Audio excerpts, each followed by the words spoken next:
There's been many jokes online on TikTok, Instagram of how 2020 just seems like a really bad movie. Already at the very beginning, it started off with a potential World War III with Trump and Iran, and then came the fires in Australia. Now to Australia, where they're facing those massive fires.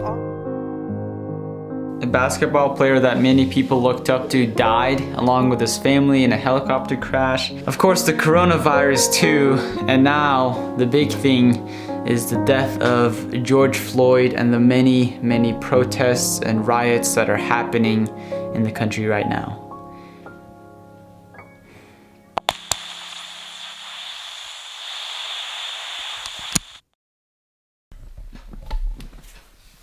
Around this time of year, in order to get up for the morning prayer, I have to wake up at around 4:50, and I usually try not to go back to bed after I wake up, but I don't have work today, and I slept late last night.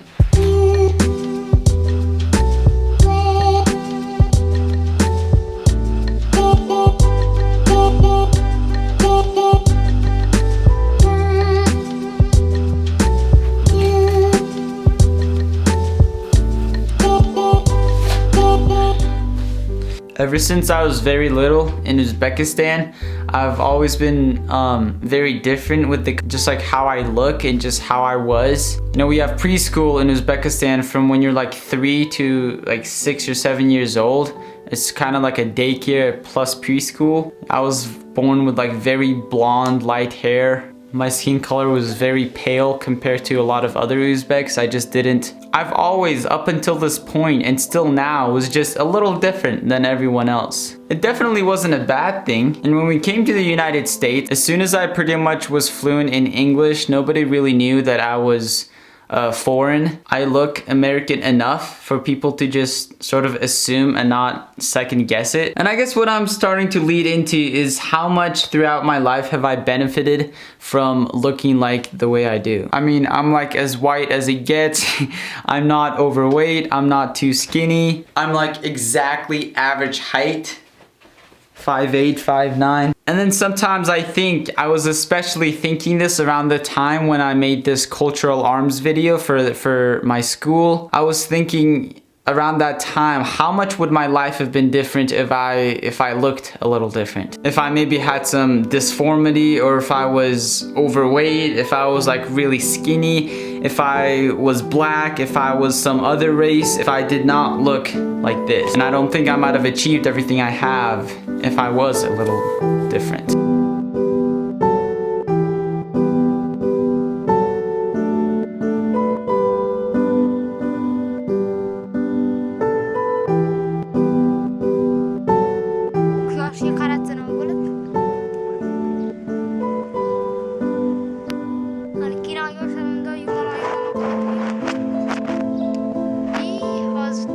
Yesterday I watched Marquez Brown Lee's video about his experiences with being black basically, and he had the exact opposite thought that I was having, that how much has he achieved in his life because he was different? How much has he achieved from the many sports that he played, from his YouTube channel? How much of that success was attributed to somebody wanting diversity, picking him on the team so they can say they have a black player, for example? Like, I was proud of it, like, and it was something to wear with pride, but at the same time it was like weirdly in the way where you could never just be one of the better Frisbee players. You would be the good black Frisbee player. That spotlight would appear again, and I'd start to second guess that, where I'm like, did I make this team because I'm good enough? Or did I make this team because I'm black and they just wanted to make sure they have a black person? And I'm looking around like, well, they got one, but... And when you don't think something is real, when you don't think something is a problem because that something doesn't affect you personally, that's privilege. Yesterday my brother and I were like fighting, like as brothers do, like play fighting, and then he asked me if he could try what the officer did to George Floyd just for a second, and I was like, sure, let's do it. And then he put his knee on my neck, my little brother, there's this nerve right here, and you can actually try this. Just grab like 3 fingers and then just press down right there, and then it's like this sharp pain, and it like immediately sort of it just made me so much more frustrated of what happened to George Floyd. This was made by a dear friend of mine and also my mentor. I will also leave a link in the description, but he is from Chile and he shares his story. I was born and raised in Chile, a country that, when compared to the United States... Basically, the gist of his story is that he had one bad racial experience with a security officer, and how that was just happened to him once, while people live with this every single day around the world, happening to them over and over and over. It's a powerful video. Please go ahead and watch it. There is something about this whole situation that bothers me a lot, and it's not the obvious reason that people are getting bothered for. Okay, what's incredibly bothersome to me is when people are saying that all police officers, all men and women, black and white, that join the forces to go and help and serve this country. This whole movement and protests that are going on around the country is to fight generalization and racism, and that because somebody is like this, therefore they must be like this.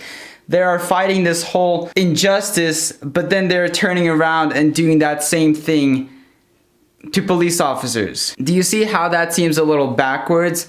They're saying not all black people are violent or whatever, not all white people are racist, but then they're turning around and saying that all cops are racist and whatever. And obviously that's not everyone, but what's bothering me is that some people are genuinely believing this. And then I even saw somebody post on their Instagram story and said, oh, so it wasn't okay when they said all Mexicans were illegal. It wasn't okay when they made an example of some other racist comment that is very common in America. And then they said, and now it's not okay if we say that all cops are bad.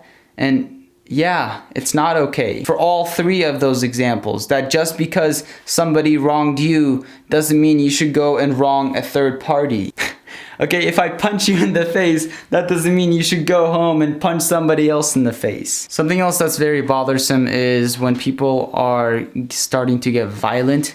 There are these riots that are occurring in a lot of places in America, and they're destroying these businesses, these people that have worked all of their lives to build what they have.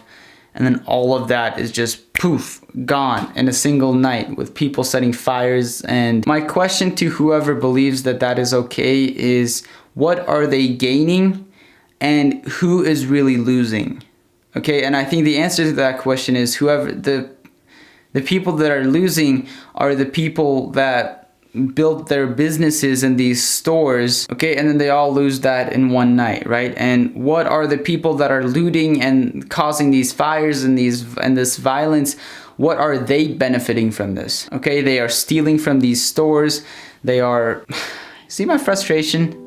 And I'm sure the comments on this video are gonna go wild, and I'm actually excited to read them. I wanna see other people's perspectives and other people's point of view. I think my overall message is this, okay? I think that people have to realize that there are always going to be a black sheep in a herd. Meaning that whatever race or ethnicity or nationality or whatever uniform you like to wear, that there are always going to be those that are bad. And that I think it's silly and unfair to say that because of those black sheep that the rest of the people that have a common whatever it is, that they must also be bad. I think that is a mindset that a lot of people are having right now, and I think that is something that they should think a little further about. And self-reflection, I think, is really the key. That we must think about what our thoughts are, how we are actually feeling about something, what are we benefiting from our actions, what are we gaining, and who is actually losing.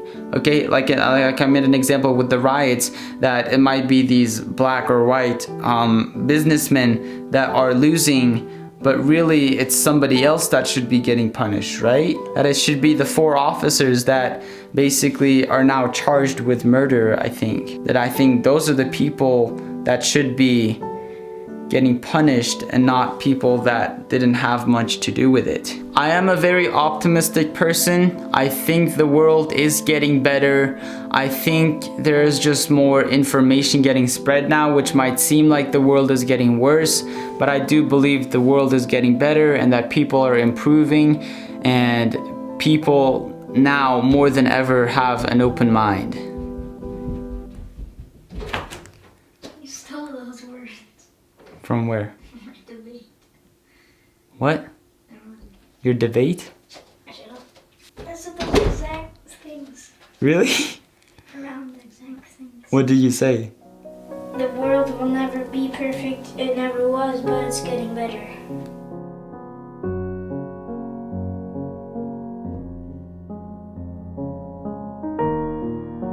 And I think the biggest thing is that we just need to learn to have an open mind, myself included, and we need to hear other people's perspectives, and we need to hear other people's story, and most importantly, we have to start ditching the label of people and look at them as true individuals. Thank you.